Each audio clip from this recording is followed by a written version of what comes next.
Ito nga pala ang video nung naulan at bumabagyo sa amin. At nabaha na rin dito, tumatagos na rin ang ulan. So, balik ulit tayo dito sa Iscan.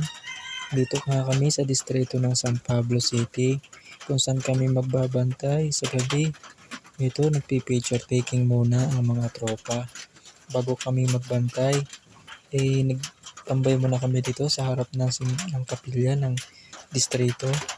At yan nga, nag-goodaway na nga yung ating kapatid kasi may kukunin. So yung pala yung dalawang kapatid na yun at saka itong isa pa ay may kinukuha pala ito dito kasi akala ko bukas yung L3 namin. Tapos kinukuha pala niya supply. Ayun, pumasok na rin yung mga kapatid namin. And then kung sino man nakakahula dito kung ano pong sa kapilyang ito, ay makisubscribe na rin po sa aking YouTube channel. So yun, pupunta nga kami doon sa may likod para hanapin yung isa pa namin kasama kasi nandun sila sa likod ng simbahan. So ito, may nakita nga pala akong santol dito.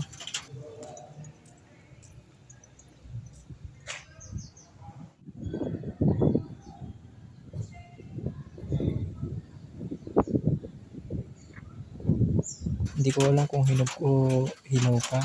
Kasi pagka hilaw pa, maasim to. So ang lalaki ng bunga.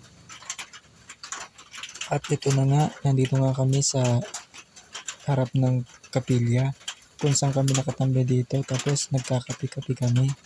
So nandito nga pala ako sa may sulok kasi ayaw ko muna magkape kasi nakaka-dehydrate din ng kape.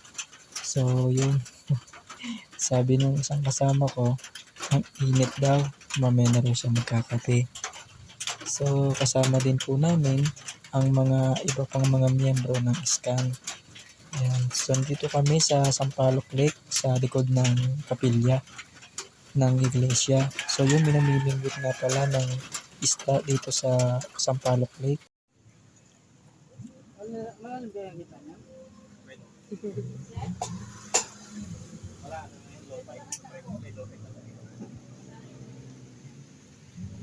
Low tide ngayon, boy.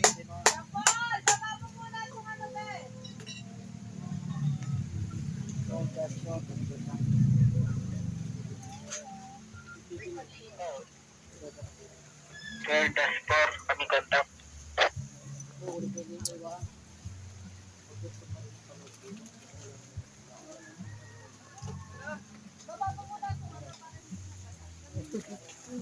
At nandito rin po kami sa tindahan ng mga fishbowl, kikiam. So wala nga pala akong pera niyan, mga kapatid.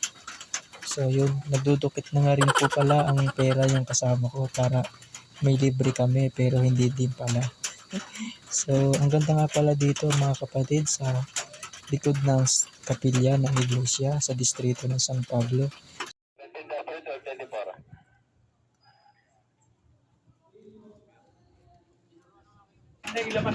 So hanggang dito na lang po ang ating video. Maraming salamat po, mga kapatid. Ingat po tayo palagi.